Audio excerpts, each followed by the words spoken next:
Hola, queridos. La doctrina del juicio final es un concepto cristiano que no solo se encuentra en la Biblia, sino también en los credos cristianos más antiguos. No es un invento de la Iglesia Adventista. El mensaje del juicio ha sido parte del mensaje cristiano desde los tiempos apostólicos. De acuerdo a Pablo, el juicio forma parte del evangelio que él predicaba a judíos y a gentiles. Y eso, el tema del juicio, no era contrario a su enseñanza de la justificación por la fe. Las buenas nuevas del evangelio son que a pesar de que el juicio podría parecer amenazador, Jesús nos justifica.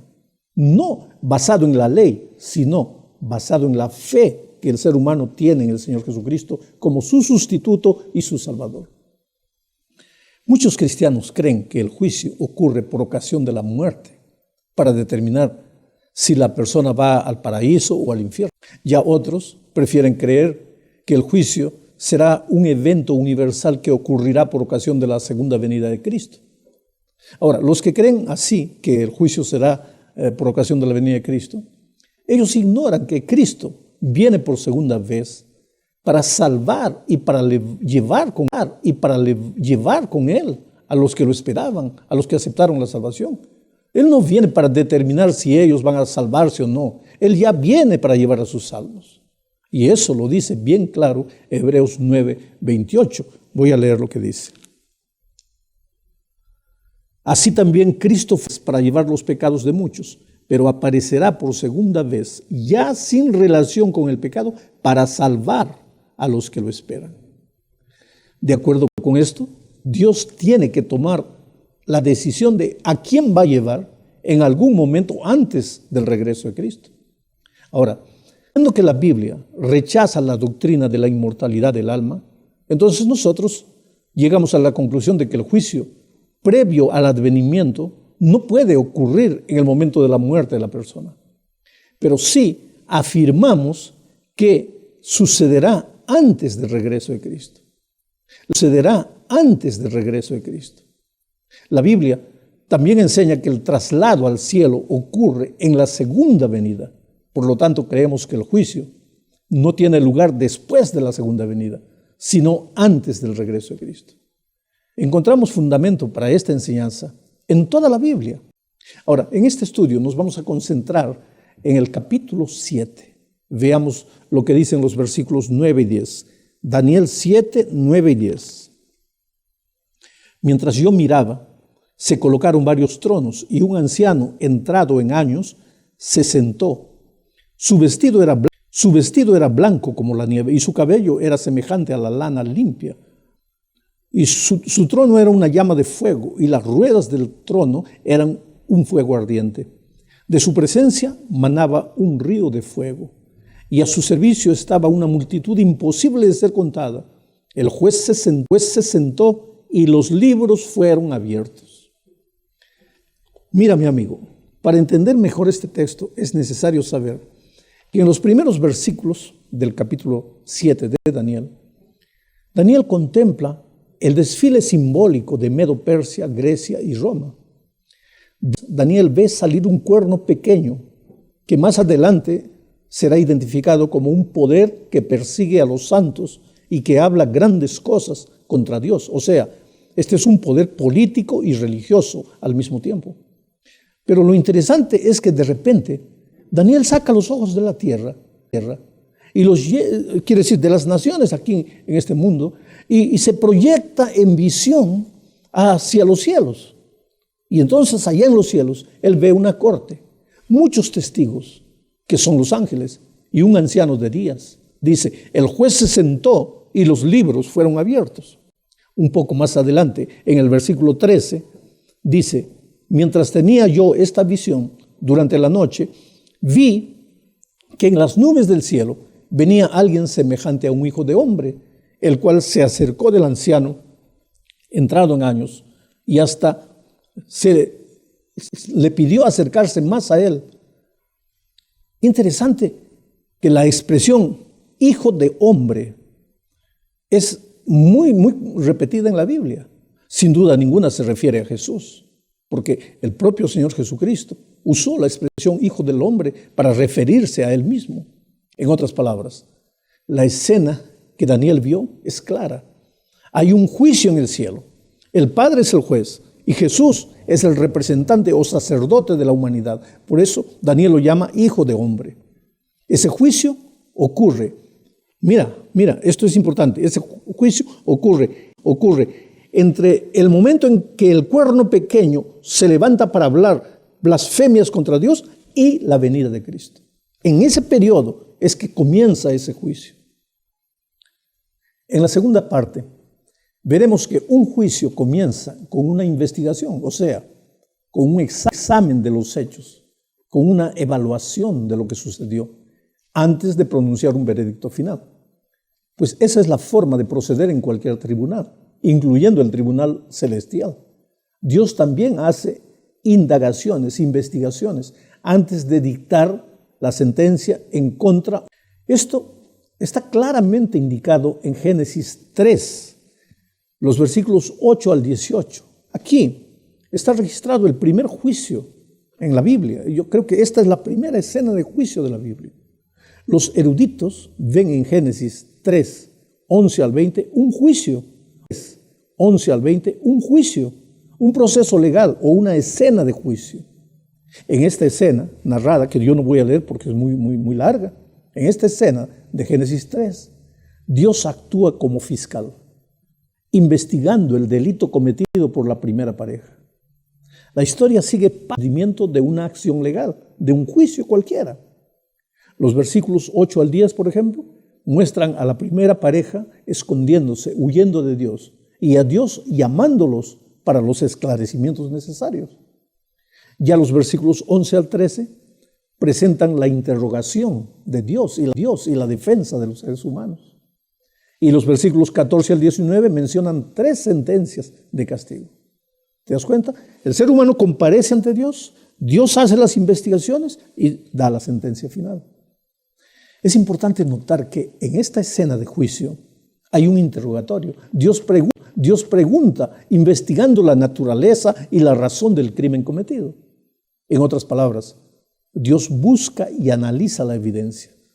La pregunta obvia es, si Dios conocía el todo por ser Dios, ¿por qué necesitó hacer una investigación? Formula esta pregunta y sugiere que, siendo que la narrativa subsecuente describe a Dios como omnipotente, es razonable que aquí no se esté dando a entender que Dios pregunta porque no sabe. Este teólogo Casuto añade más adelante que el juez de toda la tierra llama al hombre a fin de demandar de él el relato de su comportamiento. Pero lo hace no porque él no sabe, sino por causa del propio ser humano, no por causa de Dios. Ahora, según otros comentaristas, el es primero establecer los hechos y dejarle claro al ser humano, al hombre, a la mujer, lo que ellos han hecho. En segundo lugar, Dios pregunta para permitirle al hombre que él mismo reconozca su delito.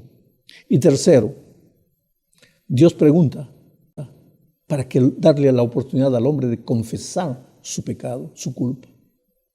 Bueno, Daniel 7 sigue el mismo patrón durante el juicio escatológico en el que se describe a Dios abriendo los libros, o sea, investigando la evidencia, conduciendo el juicio y finalmente dictando la sentencia final en favor de su pueblo y en contra del enemigo. Veamos ahora cuándo empieza el juicio. Evidentemente es antes de la venida de Cristo. Veamos lo que dice Daniel 7, 8 y 9. Mientras contemplaba yo los cuernos, cuerno más pequeño, y que delante de él fueron arrancados 3 de los primeros cuernos. También pude ver que los ojos de este cuerno parecían los de un ser humano, y que hablaba con aires de grandeza. Mientras yo miraba, se colocaron varios tronos, y un anciano entrado en años se sentó. Bueno, de acuerdo con este texto que acabo de leer, el juicio empieza después del surgimiento del poder político religioso simbolizado por el cuerno pequeño. El juicio, querido, es la respuesta divina a la osadía del cuerno pequeño de hablar cosas contra el Altísimo y de perseguir a los santos. Este poder, que es un poder religioso actuante en nuestros días, se atreve a querer mudar los tiempos y la ley, y se atreve a desfigurar la bendita obra de salvación hecha por Jesús en la cruz del Calvario. Y Dios dio tiempo. Entonces empieza el juicio. Ahora, veremos más detalles de esto en el siguiente estudio, pero no en este estudio. Ya vimos que el juicio empieza cuando este poder se levanta, este poder religioso que quiere tomar el papel de Dios en la tierra, se levanta. Pero ¿y cuándo termina? Este es el siguiente punto. Y para esto necesitamos leer Daniel 7:14. Dice lo siguiente aquí. Mientras tenía yo esta visión durante la noche, vi que en las nubes del cielo venía alguien semejante a un hijo de hombre, al anciano entrado en años, y hasta se le pidió acercarse más a él. Y se le dio el dominio, la gloria y el reino para que todos los pueblos y naciones y lenguas le sirvieran. Y su dominio es eterno y nunca tendrá fin, y su reino jamás será destruido. Bueno, a la luz de este versículo, el juicio termina cuando se le entrega el dominio y la gloria al Hijo de Hombre, o sea, a Jesús. Y sin duda eso sucederá por ocasión de la destrucción definitiva del mal. Entonces, en aquella ocasión también el reino le será devuelto a los santos. Eso dice Daniel 7:22, mira. 7:22, mira. Hasta que vino el anciano entrado en años y dictó sentencia en favor de los santos del Altísimo, y llegado el momento, los santos recibieron el reino. ¿Te das cuenta? La sentencia es dada. El enemigo recibe la destrucción final y los redimidos reciben el reino que perdieron Adán. Terminaremos diciendo que el juicio es una investigación de la verdad que busca restablecer la justicia y la armonía en un mundo deformado por el pecado. El juicio hace al inocente victorioso sobre los malos y sobre el pecado, y reafirma y vindica los principios divinos que gobiernan el universo. De hecho, el juicio culmina con un reconocimiento cósmico de la justicia de Dios, porque desde que Lucifer se levantó acusando a Jesús, quedó mucha duda en la mente de los seres creados. Pero ahora, después del juicio, el nombre de Jesucristo será vindicado definitivamente. No habrá más duda. Basados en la evidencia que Dios presentará durante el juicio final, toda criatura inteligente del universo testificará que Dios es en verdad justo y misericordioso. Solo entonces la guerra entre el bien y el mal habrá llegado al fin, y Satanás y sus seguidores desaparecerán del universo. Ahora, Filipenses capítulo 2, versículos 10 y 11. Aquí Pablo anticipa el momento cuando todo el cosmos reconocerá a Dios y a Cristo como dignos de alabanza. Voy a leer. Para que en el nombre de Jesús se doble toda rodilla de los que están en los cielos y en la tierra y debajo de la tierra, y toda lengua confiese que Jesucristo es el Señor, para gloria de Dios el Padre. Varios tipos de personas, de seres que alaban el nombre de Dios en el día final. Veamos el caso de los que están en el cielo. Pablo dice para que toda lengua se doble, toda rodilla se doble delante de Dios, y menciona los que están en el cielo. Esta será la experiencia de los ángeles y de los seres celestiales.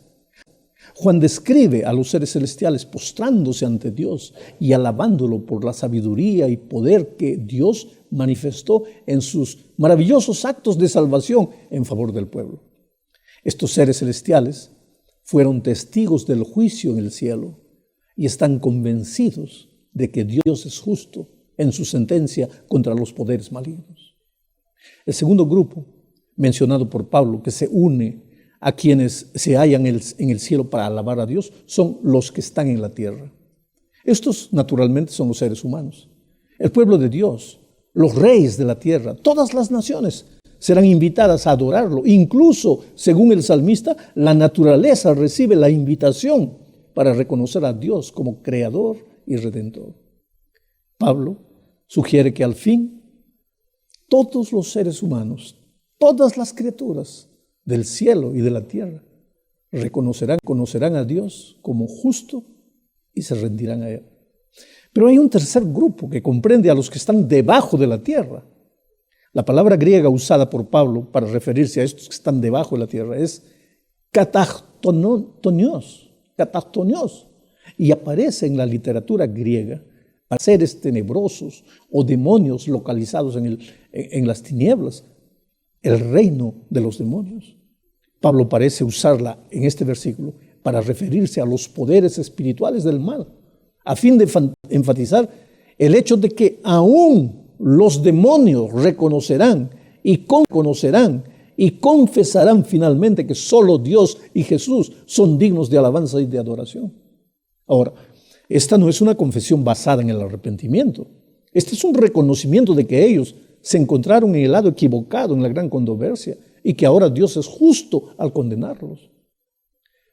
Pero querido, lo que importa es que quienes han aceptado a Jesús como su Salvador, como su Señor, no precisan tener miedo del juicio, no necesitan tener miedo del juicio. ¿Por qué?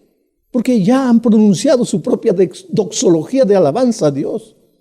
Confrontados con Él, ellos reconocen que son culpables de los cargos y que Dios estaba correcto al condenarlos a la muerte, pero también en la fase investigativa del juicio, ellos se entregaron a Jesús, confiaron en el Señor Jesucristo, lo aceptaron como su Salvador y entonces no serán condenados. Quiere decir, su Salvador y entonces no serán condenados. Quiere decir, ahora podemos tener un cántico de triunfo en nuestro corazón. Yo siempre digo, ¿quién tiene que tener miedo del juicio? ¿El inocente o el culpable? Vamos a decir que tú hablas mal de mí y vamos a un juicio. Era el mentiroso. Y se procede el juicio. ¿Quién tiene que tener miedo cuando va a salir la sentencia? ¿Quién tiene que tener miedo? ¿Yo que soy el inocente o tú que eres el culpable? Oh, querido, todos nosotros somos culpables. Todos estamos condenados a la muerte. Pero descansaremos la confianza de nuestra salvación en el hecho de que aceptamos a Jesucristo mientras el día de la gracia todavía duraba. Que Dios te bendiga.